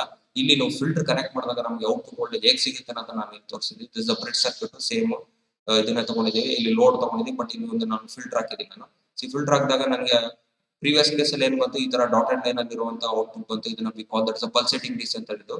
ವಿತ್ ಹೆಲ್ಪ್ ಆಫ್ ಕೆಪಾಸಿಟರ್ ನಮ್ಗೆ ಏನಾಗ್ತಾ ಹೋಗುತ್ತೆ, ಇದು ಚಾರ್ಜ್ ಮತ್ತೆ ಡಿಸ್ಚಾರ್ಜ್ ಆಗ್ತಾ ಹೋಗುತ್ತೆ, ಟೈಮ್ ಕಾನ್ಸ್ಟೆಂಟ್ ಏನಾಗ್ತಾ ಹೋಗುತ್ತೆ, ಚೇಂಜ್ ಆಗ್ತಾ ಹೋಗುತ್ತೆ. The larger the capacitor, we get the smoother the value. So this is the waveform with capacitor. This is the waveform without capacitor. ನಿಮಗೆ ಇಲ್ಲಿ ಡಿಫರೆನ್ಸಸ್ ಅರ್ಥ ಆಗುತ್ತೆ.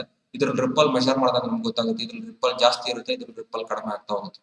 ಅದನ್ನ ಹೇಗೆ ಮಾಡೋದು ಅಂತ ನಾವು ಪ್ರಾಕ್ಟಿಕಲಿ ನೋಡೋಣ. ಇದು ವೇವ್ಫಾರ್ಮ್, ಇದು ಚಾರ್ಜಿಂಗ್ ಟೈಮು 0 to VM. ಇದೆಲ್ಲಿ ಪೀಕ್ ಹೋಗುತ್ತಲ್ಲ, ಅದು ಟೈಮಿಂಗ್ ವೇವ್ಫಾರ್ಮ್ ಸ್ವಲ್ಪ ಡಿಫರೆನ್ಸ್ ಇದೆ. ಇದನ್ನ ಚಾರ್ಜಿಂಗ್ ಟೈಮ್ ಅಂತ ಕರಿತೀವಿ. ಅಂಡ್ ಡಿಸ್ಚಾರ್ಜಸ್ ಇದು ಸ್ಮೂತ್ ಆಗ್ತಾ ಹೋಗುತ್ತೆ. Charging of capacitor, discharging of the capacitor.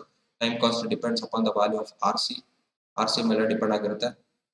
Advantage full rectifier with filter. Filter ಇಟ್ಕೊಂಡಾಗ ಏನಾಗುತ್ತೆ, less of the ripple component ಏನಾಗ್ತಾ ಹೋಗುತ್ತೆ, ಕಡಿಮೆ ಆಯ್ತು. The ripple factor is almost reduced with the compare to FWR. That is full wave rectifier ಅಂತ ಹೇಳ್ತೀವಿ without filter. Rectifier efficiency is much improve. Efficiency ಜಾಸ್ತಿ ಆಗ್ತಾ ಹೋಗುತ್ತೆ. No need for centre tap transformer. Centre tap transformer ಅವಶ್ಯಕತೆ ಇಲ್ಲ. The output is twice that of centre tap transformer. Centre tap transformer ಏನು output ಕೊಡ್ತಾ ಇತ್ತು ಅದಕ್ಕಿಂತ ಜಾಸ್ತಿ ಇದೆ. ಅಂಡ್ ಪೀಕ್ ಇನ್ವರ್ಸ್ ವೋಲ್ಟೇಜ್ ಇದು VM ಅಂತ ಕರಿತೀವಿ. PIV ಇಲ್ಲಿ ನಾವು ಸರ್ಕ್ಯೂಟ್ ಅಲ್ಲಿ ತಗೊಂಡಾಗ ಇದು ರಿವರ್ಸ್ ಬ್ಯಾಸ್ ಆದಾಗ ಇದ್ರದ್ದು ಮ್ಯಾಕ್ಸಿಮಮ್ ವೋಲ್ಟೇಜ್ VM ಆಗುತ್ತೆ. ಇದು ನಮಗೆ -VM ನಮ್ಗೆ ಇಲ್ಲಿ ಅಪ್ಲೈ ಮಾಡ್ತಾ ಹೋಗ್ತಾ ಇದೀವಿ. ಅದ್ಮೇಲೆ PIV ಏನಾಗುತ್ತೆ, VM ಆಗುತ್ತೆ. The transformer is less costly, small size and low cost. ಇದು ಬ್ರಿಡ್ಜ್ ರೆಕ್ಟಿಫೈಯರ್ ಅಡ್ವಾಂಟೇಜ್ ಆಗುತ್ತೆ. In coming to experiment number 13. Experiment number 13 ಅಲ್ಲಿ now we are going to do this in a simulated environment and obtain the full wave rectifier using bridge with and filter under simulated environment. With and without filter ಆಗುತ್ತೆ. You should obtain the waveform, ripple factor, efficiency and PIV without and with full wave rectifier with the C filter. ಎಲ್ಲಾ filter ಮಾಡೋ ಅವಶ್ಯಕತೆ ಇಲ್ಲ. You have to do with the C filter. C filter ಒಂದು ಮಾಡಿದ್ರೆ ಸಾಕಾಗುತ್ತೆ. So this is the with filter with the capacitor. Load ಗೆ ನಾವು ಒಂದು C ಕನೆಕ್ಟ್ ಮಾಡಿದಾಗ ನಮ್ಗೆ ಔಟ್ಪುಟ್ ವೇವ್ಫಾರ್ಮ್ ಹೇಗೆ ಬರುತ್ತೆ ಅನ್ನೋದು ನಾವು ನೋಡ್ಬೇಕಾಗುತ್ತೆ. ಫಸ್ಟ್ ನಮ್ಗೆ ವಿತೌಟ್ ಫಿಲ್ಟರ್ ಮಾಡಬೇಕು ಅಂತಂದಾಗ you just remove the capacitor remove ಮಾಡಿ ನಾವು ಮಾಡೋದು. ಅಂಡ್ ವಿತ್ ಫಿಲ್ಟರ್ ಅಂದಾಗ ಕೆಪಾಸಿಟರ್ ಹಾಕಿ ಮಾಡಬೇಕಾಗುತ್ತೆ. And this are all the formula you should know. VDC equal to 2 VM divided by pi, VRMS equal to VM divided by √2, PAC PDC ಗೊತ್ತಿದೆ ನಮಗೆ. ಇಲ್ಲಿ ನಾವೇನ್ ಮಾಡ್ತೀವಿ, ಈ ಸರ್ಕ್ಯೂಟ್ ನ ಬಿಲ್ಡ್ ಮಾಡ್ತೀವಿ. ಬಿಲ್ಡ್ ಮಾಡಿ ನಾವು ಇದು you can do this in a simulated environment or also you can do with the regular experimentally 230 to 50 hertz ಏನಿದೆ 12 ವೋಲ್ಟ್ ಅಥವಾ 9 ವೋಲ್ಟ್ ಟ್ರಾನ್ಸ್ಫಾರ್ಮರ್ ತಗೊಂಡು ಸ್ಟೆಪ್ ಡೌನ್ ಟ್ರಾನ್ಸ್ಫಾರ್ಮರ್ ತಗೊಂಡು ಯು ಕ್ಯಾನ್ ಡೂ ದಿಸ್. ಇದನ್ನ experiment ಮಾಡಬಹುದು. While doing simulation ನಿಮಗೆ ಇದು step down transformer ಇರುತ್ತಲ್ಲ, you can apply signal AC signal generator ನ ಅಪ್ಲೈ ಮಾಡಿ ಮಾಡಬಹುದು. ನೀವು ಸರ್ಕ್ಯೂಟ್ ನ ಮಾಡಿ ವೇವ್ ಫಾರ್ಮ್ ಕೊಡ್ತೀರಾ, input wave form. You can change this from 0 to 10 +10 to -10 ಅಂದಾಗ ನಿಮ್ಗೆ ಏನು ಔಟ್ಪುಟ್ ಬರುತ್ತೆ. ಇಲ್ಲಿ ನಮ್ಗೆ ಔಟ್ಪುಟ್ ಇಲ್ಲಿ VM ನ ಮೆಷರ್ ಮಾಡ್ಬೇಕಾಗುತ್ತೆ. ಈ VM ನ ನೀವು ಇಲ್ಲಿ ರೆಕಾರ್ಡ್ ಮಾಡಬೇಕು. ಲೆಟ್ಸ್ ಟೇಕ್ 9 ವೋಲ್ಟ್ ಅಂತ ತಗೊಬಹುದು ಅಥವಾ 9.5 ಅಂತ ತಗೊಬಹುದು ಅಂಡ್ ಸಮ್ 10 ಅಂತ ತಗೊಬಹುದು. ಡಿಫರೆಂಟ್ ವ್ಯಾಲ್ಯೂಗೆ. ಅಂಡ್ RC ವ್ಯಾಲ್ಯೂ ಇಲ್ಲಿ R ಮತ್ತೆ C ವ್ಯಾಲ್ಯೂ ಏನಿದೆ ಅದನ್ನ ನೀವು ನೋಟ್ ಡೌನ್ ಮಾಡಬೇಕಾಗುತ್ತೆ. And you have to calculate VDC calculate ಮಾಡೋದಕ್ಕೆ ಈ ಫಾರ್ಮುಲಾ ಯೂಸ್ ಮಾಡಬೇಕಾಗುತ್ತೆ. 2 VM divided by pi ಹಾಕಿದ್ರೆ ನಿಮ್ಗೆ ಇಲ್ಲಿ VDC ಬರುತ್ತೆ. ಅಂಡ್ VAC ಮಾಡೋದಕ್ಕೆ VRMS ಈ ಫಾರ್ಮುಲಾ ಅಪ್ಲೈ ಮಾಡಿ ನಿಮ್ಗೆ VRS ಬರುತ್ತೆ. ಇದೆರಡು ಫಾರ್ಮುಲಾ ಇಂದ ಕ್ಯಾಲ್ಕುಲೇಟ್ ಮಾಡ್ಕೊಬೇಕಾಗುತ್ತೆ. ಇಲ್ಲಿ ನಾನು ಕೊಟ್ಟಿದ್ದೀನಿ ಬ್ರಿಡ್ಜ್ ರೆಕ್ಟಿಫೈಯರ್ ವಿತೌಟ್ ಫಿಲ್ಟರ್ ಅಲ್ಲಿ ತಗೊಂಡಾಗ VM ಫಸ್ಟ್ ತಗೊಬೇಕಾಗುತ್ತೆ. VRMS VM divided by √2 ಮಾಡಬೇಕು. VDC 2 VM divided by pi ಆಗುತ್ತೆ. ರಿಪಲ್ ಫ್ಯಾಕ್ಟರ್ ನಾವು ಹೇಗೆ ಕ್ಯಾಲ್ಕುಲೇಟ್ ಮಾಡ್ತೀವಿ ಅಂದ್ರೆ VRMS divided by VDC whole square -1 divided by whole square root ಅಂದಾಗ ನಮಗೆ ಬ್ರಿಡ್ಜ್ ರೆಕ್ಟಿಫೈಯರ್ ಬರುತ್ತೆ. You have to do with multiple simulation. And with capacitor filter ಅಂದಾಗ VM ಜೊತೆಗೆ we will go to take one more called V ripple peak to peak ಅಂತ ಕರಿತೀವಿ. V ripple peak to peak ಅಂದ್ರೆ ನಾವು ಇದನ್ನ V ripple peak to peak ಅಂತ ಕರಿತೀವಿ. Call this from here to here. ಈ ಲೆಂತ್ ನ ನಾವು V ripple peak to peak ಅಂತ ಕರಿತೀವಿ. ಇದನ್ನ ಹೇಗೆ ತಗೋತೀವಿ ಅಂದ್ರೆ VM ಮೈನಸ್ ಇದು ಈ ಲೆಂತ್ ನ ನಾವು ಮಾಡಿದಾಗ we will get V ripple peak to peak. ಅದು ನಿಮಗೆ ಸಿಮ್ಯುಲೇಟೆಡ್ ಮತ್ತೆ CRO ದಲ್ಲಿ ಸಿಗುತ್ತೆ. V ripple to peak to peak waveform ಅಲ್ಲಿ ರೆಫರ್ ಮಾಡ್ತೀವಿ. VRMS ರಿಪಲ್ VRMS ವ್ಯಾಲ್ಯೂ ನಮ್ಗೆ ಏನಾಗುತ್ತೆ ಫಾರ್ಮುಲಾ ಇದೆ. V ripple peak to peak divided by 2 √3 ಆಗುತ್ತೆ. Don't bother about the derivation ಬಗ್ಗೆ ಮುಂದೆ ನಿಮ್ಗೆ ಹೈಯರ್ ಸೆಮಿಸ್ಟರ್ ಅಲ್ಲಿ ಎಕ್ಸ್ಪ್ಲೈನ್ ಮಾಡ್ತೀವಿ. ಇಲ್ಲಿ ನೀವು ಫಾರ್ಮುಲಾ ಗೊತ್ತಿದ್ರೆ ಸಾಕು. then VD is equal to VM minus V ripple peak to peak divided by 2 ಆಗುತ್ತೆ. then VR ripple factor equal to ಇದೇನಿದೆ ಈ ಸೆಲ್ ಡಿವೈಡ್ ಬೈ ದಿಸ್ ಮಾಡಿದಾಗ ನಿಮಗೆ ರಿಪಲ್ ಫ್ಯಾಕ್ಟರ್ ಸಿಗುತ್ತೆ. So this is about bridge rectifier with filter ಆಗುತ್ತೆ, capacitive filter. This is input wave form. Ripple factor ಹೇಗೆ efficiency ಮಾಡ್ತೀವಿ ಅಂದ್ರೆ VAC divide by VDC ಹಾಕೋದು. Efficiency PDC ಅಥವಾ PAC ಆಗುತ್ತೆ. You can apply this formula. ಈ ಫಾರ್ಮುಲಾಗಳು ಅಪ್ಲೈ ಮಾಡಬಹುದು. ಅಂಡ್ ವಿತ್ ಫಿಲ್ಟರ್ ಅಂತ ತಗೊಂಡಾಗ ಈ ತರ ಬರುತ್ತೆ. We have to measure V ripple and VM ಎರಡನ್ನೂ ಮೆಜರ್ ಮಾಡ್ಕೊಂಡು ನಾವು ವ್ಯಾಲ್ಯೂ ಕ್ಯಾಲ್ಕುಲೇಟ್ ಮಾಡ್ತೀವಿ. ಟ್ಯಾಬ್ಲರ್ ಕಾಲಮ್ ಅಲ್ಲಿ ಲಿಸ್ಟ್ ಡೌನ್ ಮಾಡಬೇಕಾಗುತ್ತೆ. And bridge rectifier without filter capacitor ಹಾಕೋದಿಲ್ಲ. ಸೊ ಅಷ್ಟೇ ಡಿಫರೆನ್ಸ್. ಅಂಡ್ ಸೇಮ್ ಫಾರ್ಮುಲಾ ಎಲ್ಲ ಸೇಮ್ ಆಗುತ್ತೆ. So this is you have to note down VM VDC VAC formula ಇಂದ ಕ್ಯಾಲ್ಕುಲೇಟ್ ಮಾಡಬೇಕು. This is the full wave rectifier without filter ಆಗಿರುತ್ತೆ. ಇದನ್ನ ನೀವು ಇದು ಮಾಡಬೇಕಾಗುತ್ತೆ. ಸಿ ಏನು ಡಿಫರೆನ್ಸ್, ನಾವು RMS ವ್ಯಾಲ್ಯೂ AC ವ್ಯಾಲ್ಯೂ ಬಹಳಷ್ಟು ತಗೊಂಡಿದೀವಲ್ಲ, ಈ ಸೈನ್ ನೋಡಿದಾಗ ಗೊತ್ತಾಗುತ್ತೆ ನಿಮಗೆ. ಸಿ ಇದನ್ನ ಪೀಕ್ ವ್ಯಾಲ್ಯೂ ಅಂತ ಕರಿತೀವಿ. Call that is from reference line 0 line ಇಂದ ಮೇಲ್ಗಡೆ ಇದ್ರೆ ಪೀಕ್ ಲೈನ್. ಮೈನಸ್ ಇಂದ ಪ್ಲಸ್ ತಗೊಂಡಾಗ we call that is peak to peak. PP ಅಂತ ಬರೆದ್ರೆ peak to peak. From negative to positive ಇದನ್ನ ಪೀಕ್ ಟು ಪೀಕ್ ಮೆಜರ್ ಮಾಡಿದಾಗ ಇದಾಗುತ್ತೆ. ರೆಫರೆನ್ಸ್ ಇಂದ ಮೆಜರ್ ಮಾಡಿದಾಗ ಪೀಕ್ ಅಂತ ಕರಿತೀವಿ. RMS ವ್ಯಾಲ್ಯೂ ಅಂತ ತಗೊಂಡಾಗ ಏನಾಗುತ್ತೆ, ಪ್ರತಿಯೊಂದು ವ್ಯಾಲ್ಯೂನ ಇನ್ಸ್ಟೆಂಟ್ ವ್ಯಾಲ್ಯೂನ ತಗೊಂಡು ಅದನ್ನ ಸ್ಕ್ವೇರ್ ಮಾಡಿ ಎಲ್ಲ ಆಡ್ ಮಾಡಿ ಟೋಟಲ್ ಡಿವೈಡ್ ಮಾಡಿದಾಗ ನಮ್ಗೆ ಸಿಗೋದೇನಾಗುತ್ತೆ RMS ವ್ಯಾಲ್ಯೂ ಆಗಿರುತ್ತೆ. ಅವರೇಜ್ ವ್ಯಾಲ್ಯೂ ಅಂತ ತಗೊಂಡಾಗ 4 ವ್ಯಾಲ್ಯೂ ತಗೊಂಡು ಒಂದು ಅವರೇಜ್ ಆಫ್ ದಿಸ್ ಇದ್ರದ್ದು ಅವರೇಜ್ ತಗೊಂಡಾಗ ನಮ್ಗೆ ಏನಾಗುತ್ತೆ ಇಲ್ಲಿ ಸಿಗುತ್ತೆ. So this the average value. RMS value ಏನಾಗುತ್ತೆ ಇದಕ್ಕಿಂತ ಜಾಸ್ತಿ ಆಗುತ್ತೆ. ಅಂಡ್ ನಮ್ಗೆ ಏನಾಗುತ್ತೆ ಪೀಕ್ ಟು ಪೀಕ್ ವ್ಯಾಲ್ಯೂ ಏನಾಗಿರುತ್ತೆ, CRO ದಲ್ಲಿ ಮೈನಸ್ ಟು ಮೈನಸ್ ತಗೊಂಡ ಪೀಕ್ ವ್ಯಾಲ್ಯೂ ಆಗುತ್ತೆ. ಸಿ ನಮ್ಗೆ ಇಲ್ಲಿ ಡಿಫರೆಂಟ್ ಮೀಟರ್ಗಳು ಇರುತ್ತೆ. CRO ದಲ್ಲಿ we can measure peak value ಅಥವಾ ಪೀಕ್ ಟು ಪೀಕ್ ಮೆಜರ್ ಮಾಡಬಹುದು. VM ಮತ್ತೆ V ಪೀಕ್ ಟು ಪೀಕ್ ನ ನಾವು CRO ದಲ್ಲಿ ಮೆಜರ್ ಮಾಡ್ತೀವಿ. ಮಲ್ಟಿಮೀಟರ್ ತಗೊಂಡಾಗ ನಮಗೆ ಸಿಗೋದು ಏನಾಗುತ್ತೆ, ಅಲ್ಲಿ ಅವರೇಜ್ ವ್ಯಾಲ್ಯೂ ಸಿಗುತ್ತೆ. RMS ವ್ಯಾಲ್ಯೂ ಬೇಕು ಅಂತಂದಾಗ RMS ವ್ಯಾಲ್ಯೂ ಮೆಜರ್ ಮಾಡೋದಕ್ಕೆ RMS ಮೀಟರ್ ಅಂತ ಇರುತ್ತೆ, ಅದನ್ನೇ ತಗೊಂಡು ನಾವು ಮೆಜರ್ ಮಾಡಬೇಕು. ನಮಗೆ ಏನಿದೆ ಮಲ್ಟಿಮೀಟರ್ ಅಂತ ನಾವು ಮೆಜರ್ ಮಾಡೋಕ್ಕಾಗಲ್ಲ, ಅಥವಾ ಪೀಕ್ ವ್ಯಾಲ್ಯೂನ ನಾವು ಮೆಜರ್ ಮಾಡೋಕ್ಕಾಗಲ್ಲ. Multimeter provides the average value. ಇದು ನಮ್ಗೆ ಚೆನ್ನಾಗಿ ಗೊತ್ತಿರಬೇಕು. And we need RMS value and DC value ಬೇಕಾಗುತ್ತೆ. So for that we have to use the calculator. ಇದನ್ನ ಕ್ಯಾಲ್ಕುಲೇಟರ್ ಯೂಸ್ ಮಾಡ್ಕೊಂಡು ಮಾಡಬೇಕಾಗುತ್ತೆ. And this about the result. Finally you need to conclude ripple factor. Theoretically ಏನ್ ಬಂತು, practically ನಿಮ್ಗೆ ಏನ್ ಬಂದಿದೆ, efficiency ಏನಾಯ್ತು, full wave rectifier without filter ಏನಾಗುತ್ತೆ, ವಿತ್ ಫಿಲ್ಟರ್ ಏನಾಗುತ್ತೆ, ಯಾವ್ದು ಬೆಟರ್ ಅಂತ ನೀವು ಕನ್ಕ್ಲೂಡ್ ಮಾಡಬೇಕು. ನೀವು ನಿಮ್ಮ ಅಪ್ಲಿಕೇಶನ್ ಅಲ್ಲಿ ಯಾವ್ದು ಯೂಸ್ ಮಾಡ್ತೀರಾ ಅಂತ ಹೇಳ್ಬೇಕಾಗುತ್ತೆ. ಇಷ್ಟು ಎಕ್ಸ್ಪೆರಿಮೆಂಟ್ ನಂಬರ್ 13 ಆಗುತ್ತೆ. These are all the 2 virtual laboratory available. You can do this in experiment. ನೀವು ಎಕ್ಸ್ಪೆರಿಮೆಂಟ್ ಅನ್ನ ಮಾಡಿ virtual lab ಅಲ್ಲಿ, and you can do this in e-simulation also, and you can do it in a your regular component ಅಲ್ಲಿ. Thank you.